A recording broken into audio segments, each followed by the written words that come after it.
Okay yes ಇಲ್ಲಿ lac operon ನಾನು ಹೇಳಿದಲ್ಲ the operon refers to complete unit of or assembly of genes which involve in lactose metabolism. Okay, yes, simply I am going to draw one operon here. Okay, yes. ಇಲ್ಲಿ first ನಾನು ಹೇಳಿದಲ್ಲ ಇಲ್ಲಿ regulator gene ಇದನ್ನ ನಾವು ಏನಪ್ಪಾ ಅಂದ್ರೆ I ಅಂತ mention ಮಾಡ್ತೀವಿ ಯಾಕಂದ್ರೆ it is act as inducer. Next promoter, next operator, IPO ನೆನ್ಪಿಟ್ಕೊಳ್ಳಕ್ಕೆ ಈಸಿ ಇದೆ. ಓಕೆ, ಇಲ್ಲಿ ರೆಗ್ಯುಲೇಟರ್ ಜೀನ್ ಏನ್ ಮಾಡುತ್ತೆ ಅಂದ್ರೆ it code for mRNA that produce a protein. Okay, ಈ mRNA ಇಂದ ಒಂದು ಪ್ರೋಟೀನ್ ಬರುತ್ತೆ.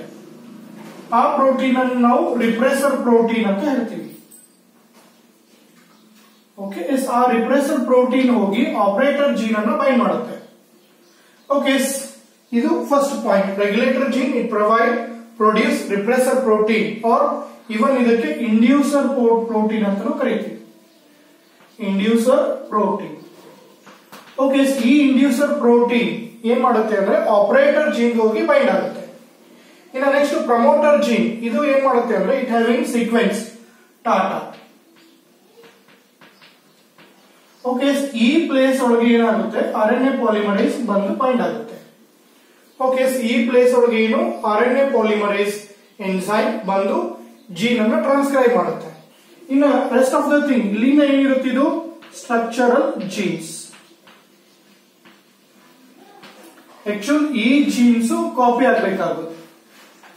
ಓಕೆ, ಈಗ ಇದೇನಿದು RNA ಪಾಲಿಮರೇಸ್. ಈ RNA ಪಾಲಿಮರೇಸ್ ಸ್ಟ್ರಕ್ಚರಲ್ ಜೀನ್ಸ್ ಅನ್ನ ಟ್ರಾನ್ಸ್ಕ್ರೈಬ್ ಮಾಡಬೇಕಂದ್ರೆ ಈ ಇಂಡ್ಯೂಸರ್ ಪ್ರೋಟೀನ್ ಅದರಿಂದ ರಿಮೂವ್ ಆಗಬೇಕು.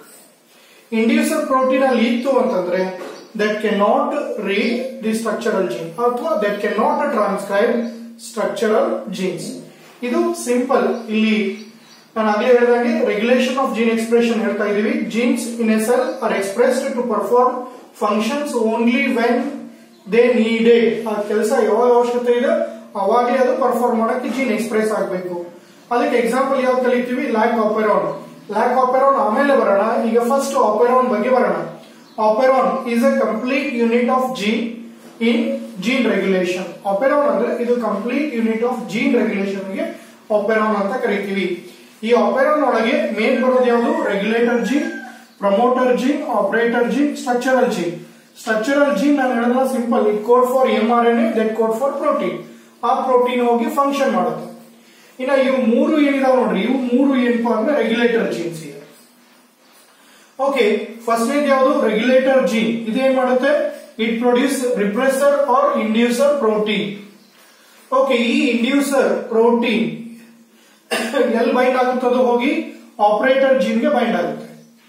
ಓಕೆ, ಇನ್ನು ನೆಕ್ಸ್ಟ್ ಪ್ರಮೋಟರ್ ಜೀನ್ ಏನಿದು? It provide place to bind RNA polymerase enzyme. ಈಗ ಯಾವಾಗ ಈ RNA ಪಾಲಿಮರೇಸ್ ಸ್ಟ್ರಕ್ಚರಲ್ ಜೀನ್ಸ್ ಅನ್ನ mRNA ಆಗಿ ಟ್ರಾನ್ಸ್ಕ್ರೈಬ್ ಮಾಡುತ್ತೆ ಅವಾಗ ಅದನ್ನ ಸ್ವಿಚ್ ಆನ್ ಅಂತ ಹೇಳ್ತೀವಿ.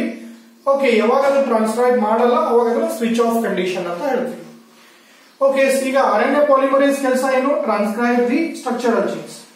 ಬಟ್ ಎಲ್ಲಿ ಮಟ್ಟ ಅಲ್ಲಿ ರಿಪ್ರೆಸರ್ ಪ್ರೋಟೀನ್ ಅಥವಾ ಇಂಡ್ಯೂಸರ್ ಪ್ರೋಟೀನ್ ಆಪರೇಟರ್ ಜೀನ್ ಮೇಲೆ ಇರುತ್ತೆ ಅಲ್ಲಿ ಮಟ್ಟ ಏನಪ್ಪಾ ಅಂದ್ರೆ that can not transcribe structural jeans.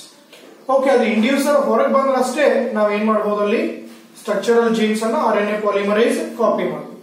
Okay, ಈಗ now we are moving to specific to lac operon. Again it is very important for the point of exam. Okay, lac operon ಅನ್ನು exam ಕೇಳಿದ್ದಾರೆ, ಅವಾಗ ನೀವು ಇಲ್ಲಿಂದ ಸ್ಟಾರ್ಟ್ ಮಾಡಬೇಕು. ಇದು ಸುಮ್ಮನೆ introduction part, introductory. Okay, yes, now we are moving to actual lac operon model.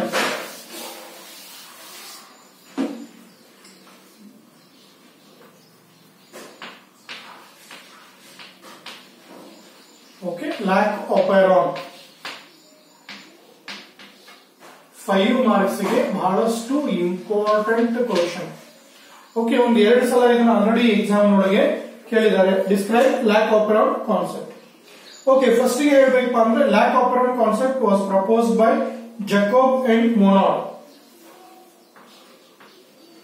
Lac operon concept was proposed by Jacob,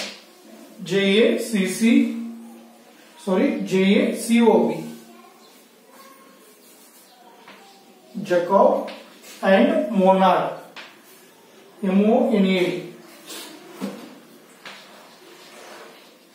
Monad. Jacob and Monod, they described or explained or presented the concept of Lac-Operon. Edike kodru antandre Lac-Operon concept was proposed by Jacob and Monod for regulation of genes.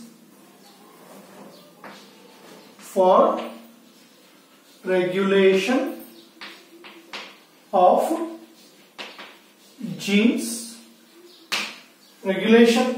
genes, involved in lactose metabolism.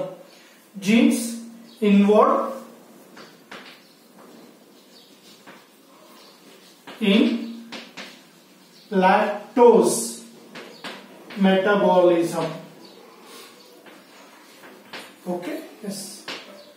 Main ಏನಪ್ಪಾ ಅಂದ್ರೆ lactose metabolism ನೊಳಗೆ ಯಾವ jeans involve ಆಗುತ್ತೆ ಅದಕ್ಕೆ ಇದನ್ನ short ಆಗಿ ಲ್ಯಾಕ್-ಓಪೆರಾನ್ ಅಂತ ಕರೆದ್ರು.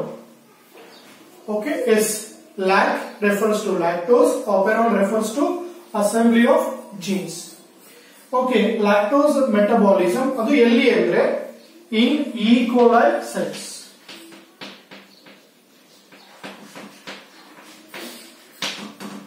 Okay, yes. The Lac-Operon concept was proposed by Jacob and Monod for regulation of genes involved in lactose metabolism, that is to be in E. coli cells. Okay, yes ಇಲ್ಲಿ ಒಂದು interesting concept ಅನ್ನು ಅವ್ರು observe ಮಾಡ್ತಾರೆ. ಏನ್ observe ಮಾಡ್ತಾರೆ? Okay, ಅವರು ತಮ್ಮ lab ಒಳಗೆ ಒಂದು ಪೆಟ್ರಿ ಡಿಶ್ ಒಳಗೆ before discovery of this concept ಈ ಕೋಲೈ ಸೆಲ್ಸ್ ಅನ್ನ ಕಲ್ಚರ್ ಮಾಡಿರ್ತಾರೆ. Okay, yes see here lab ನೊಳಗೆ ಈಸ್ಚರೀಶಿಯಾ ಕೋಲೈ ಸೆಲ್ಸ್ ಗಳನ್ನ ಕಲ್ಚರ್ ಮಾಡಿರ್ತಾರೆ. ಓಕೆ, ಎಸ್ ಈಗ ಈ ಸೆಲ್ ಗಳನ್ನ ಕಲ್ಚರ್ ಮಾಡಬೇಕಾದ್ರೆ ಕಲ್ಚರ್ ಮೀಡಿಯಂ ಬೇಕಲ್ಲ. ಓಕೆ, ಮೈಕ್ರೋ ಆರ್ಗಾನಿಸಮ್ಸ್ ಕಲ್ಚರ್ ಮಾಡಬೇಕಂದ್ರೆ ಕಲ್ಚರ್ ಮೀಡಿಯಂ ಅನ್ನು ನಾವು ಯೂಸ್ ಮಾಡ್ತೀವಿ. ಓಕೆ, ಇಲ್ಲಿ ಈ ಕೋಲೈ ಸೆಲ್ಸ್ ಕಲ್ಚರ್ ಮಾಡಬೇಕಾದ್ರೆ they used what we call lactose as a nutrient medium ಅಂತ ಹಾಕ್ತಾರೆ. ಓಕೆ, ಎಸ್ ಏನು ಲ್ಯಾಕ್ಟೋಸ್ ಅನ್ನ ನ್ಯೂಟ್ರಿಯೆಂಟ್ ಮೀಡಿಯಂ ಅಂತ ಹೇಳಿ ಯೂಸ್ ಮಾಡ್ತಾರೆ. Okay, fine. ಈಗ ಲ್ಯಾಕ್ಟೋಸ್ ಹಾಕಿದಾಗ ಇದರೊಳಗೆ ಏನ್ ಬ್ಯಾಕ್ಟೀರಿಯಲ್ ಸೆಲ್ಸ್ ಇತ್ತಲ್ಲ ಅವು ಏನ್ ಮಾಡಿದ್ವು ಅಂದ್ರೆ ಎಬ್ಸಾರ್ವ್ ಮಾಡ್ಕೊಂಡು, ಓಕೆ, ಎಬ್ಸಾರ್ವ್ ಮಾಡ್ಕೊಂಡು ರೀಪ್ರೊಡ್ಯೂಸ್ ಮಾಡ್ಕೋತ ಹೋಗ್ತಾರೆ, ನಂಬರ್ ಜಾಸ್ತಿ ಆಗುತ್ತೆ. Fine.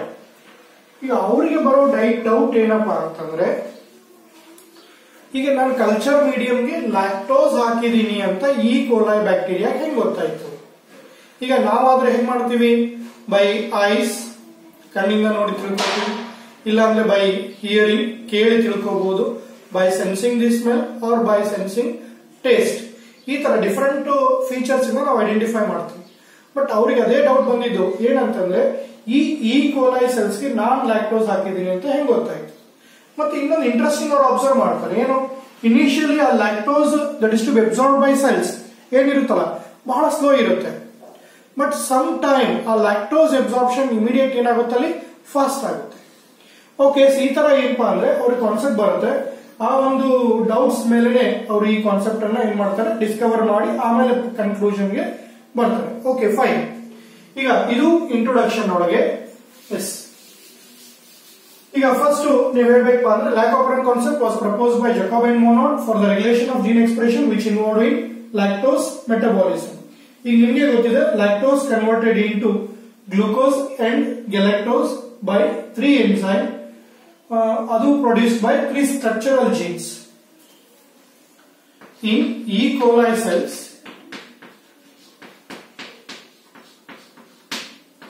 lactose converted into glucose and galactose. ನೀವೆಲ್ಲ ಹೋಗ್ರಿ, ಲ್ಯಾಕ್ಟೋಸ್ ಕನ್ವರ್ಟ್ ಆದಾಗ ಫಸ್ಟ್ ಇಯರ್ ಒಳಗೆ ಕಲ್ತಿರ್ತೀರಾ ಬಯೋಮಾಲಿಕ್ಯೂಲ್ಸ್ ಮತ್ತೆ ಡೈಜೆಷನ್ ಚಾಪ್ಟರ್ ಒಳಗೆ. ಲ್ಯಾಕ್ಟೋಸ್ ಕನ್ವರ್ಟ್ ಆದಾಗ ಅದು ಏನ ಕನ್ವರ್ಟ್ ಆಗುತ್ತೆ, monosaccharide. Lactose is a disaccharide, milk sugar ಅಂತಾನೂ ಕರೀತೀರಾ ನೀವು ಅದಕ್ಕೆ. Okay, glucose and galactose is catalysed by 3 enzymes. Is catalyzed by 3 enzymes. 3 enzymes ಇಲ್ಲಿ ಕೆಲಸ ಮಾಡ್ತಿರುತ್ತೆ. In ecolysis, lactose converted into glucose and galactose by 3 enzymes produced by structural genes. Produced by structural genes. Okay, produced by structural genes. ಇಲ್ಲಿ lac operon consists of, ಆಗಲೇ ಹೇಳಿದಂಗೆ, the lac operon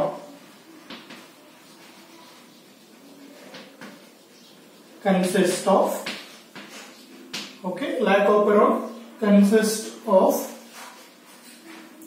one operator gene,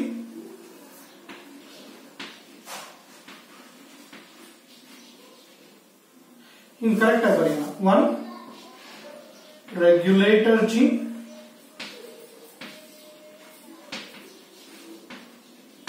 okay, is one regulator gene,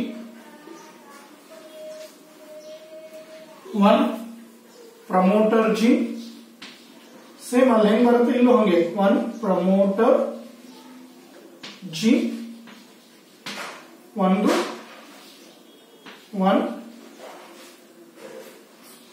operator gene,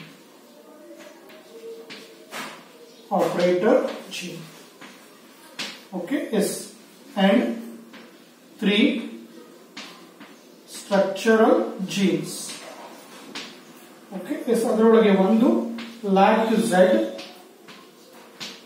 B, lac Y, C, lac A.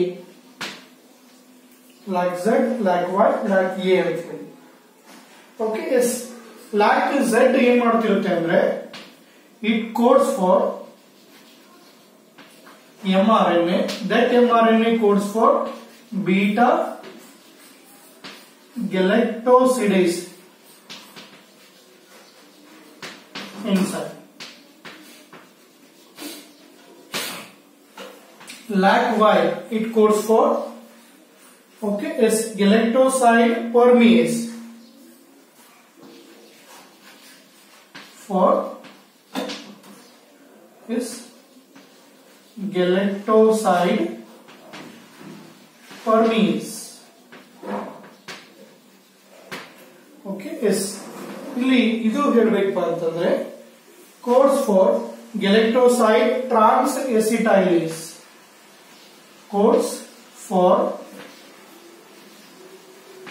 galactoside trans-acetylase. Okay, yes, ಇಲ್ಲಿ 3 structural jeans ಇರುತ್ತೆ. 3 structural jeans ಒಂದೊಂದು ಕೆಲಸ ಮಾಡುತ್ತೆ. Okay, ಇಲ್ಲಿ beta ಗಿಡಕ್ಟೋಸೈಡ್ beta ಗ್ಯಾಲಕ್ಟೋಸಿಡೇಸ್ ಬಂದ್ರೆ ಇದ್ರ ಕೆಲಸ ಏನಪ್ಪಾ ಅಂದ್ರೆ converts lactose into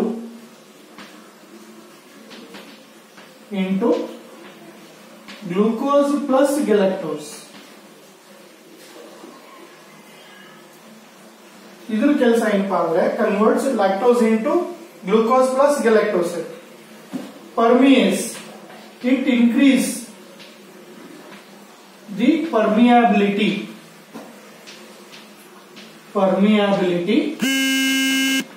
of cell membrane.